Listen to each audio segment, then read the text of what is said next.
This is Robin with Horror Pop After Midnight. I'm at GalaxyCon Columbus, and I'm talking to writer Rodney Barnes. How's it going, Rodney? Doing really well, thank you. So, are you a big horror fan? I'm a huge horror fan. All my life, the Hammer films, the Universal Monsters, all that stuff. You also wrote a graphic novel of Blacula. How'd you become part of that?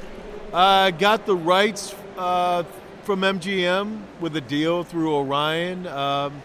It was a little complicated, but I saw the movie as a kid, loved it. As I got older, saw some of the problematic elements and wanted to update it for a modern audience. You also wrote some of the Mandalorian too. Yeah, I adapted season 1, season 2, and I think season 3. How much fun was that to be on the set? Oh, it was, well, I didn't do it on set. Lucasfilm provided me all of the scripts and all the material, and I went from that. Also, you did some of the Boondocks animated series too. Yeah, I executive produced and wrote from the beginning to the end.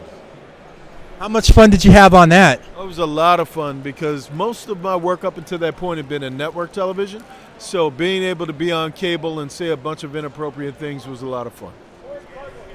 Also, you were part of Heels with Stephen Amell. How'd you become part of that project? I executive produced and wrote it early on. It was just a gig that I was fortunate enough to be a part of, and really honored to be a part of it.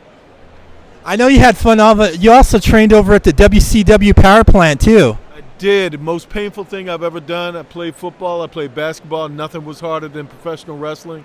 Taught me I deserve to be writing more so than be jumping around in a ring. So what? So you do a lot of writing. So did you ever thought about ever getting back into the ring again? No. That's the time passed. I don't think my body could take it.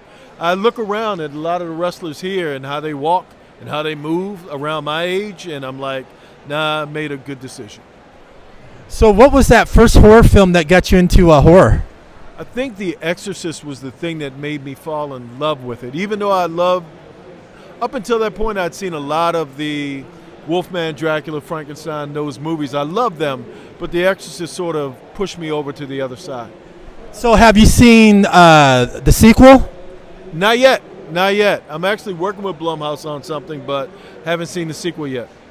So you're working on something with Blumhouse. Can you talk about that? I can't talk about it. It's really exciting, though, my opportunity to both write and direct, so I'm looking forward to it.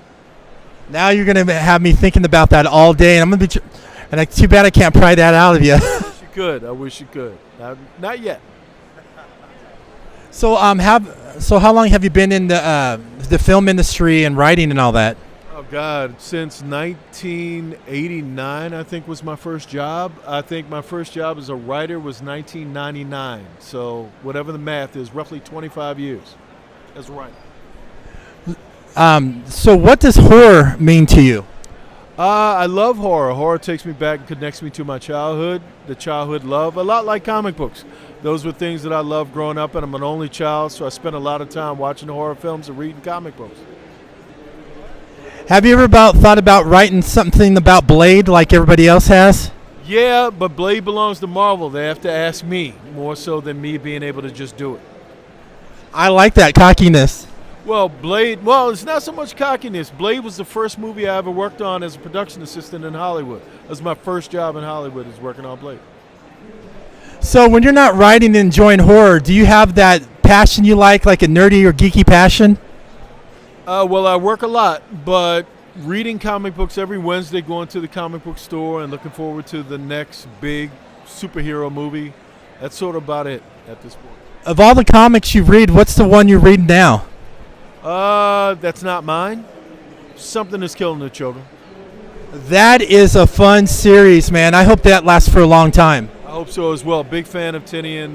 Love everything he does. So where can everybody find you on social media? At the Rodney Barnes on Twitter and Instagram. That's where I hang out the most. Thank you so much. Thank you for talking to me.